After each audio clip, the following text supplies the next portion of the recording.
Welcome to another video, guys. Today I have a BMW X6. I'm going to put an MMI box to the original screen for Android Auto and Apple CarPlay.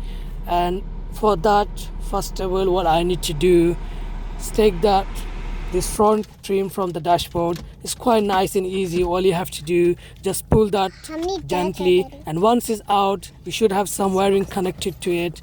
Just disconnect this wiring slowly, and once the wires are disconnect from that, all you have to do, just put away, just to make it easy to work on that. Camera's not in the door. Okay, here's done now.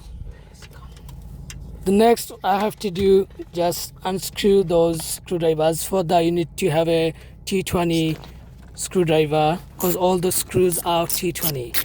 So once everything's unscrewed, then all you have to do, just pull that from the dashboard, and again there are lots of wiring. Just nicely disconnect them slowly.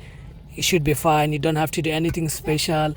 And once it's done, all you can see the main power cable just behind that. This is what I'm going to replace with the new power cables, yeah.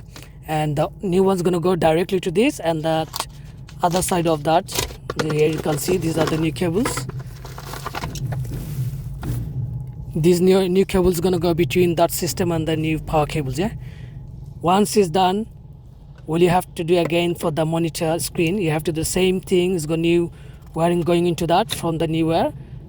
So once is everything done nicely, you don't need no codings, nothing. It's gonna work nicely. Here you can see for the Apples and the Android Auto is same, all same. You don't need to do anything. It's got optionals for reverse camera. If you want to put that, you can do that as well. Just easy connect. That's all. Thank you.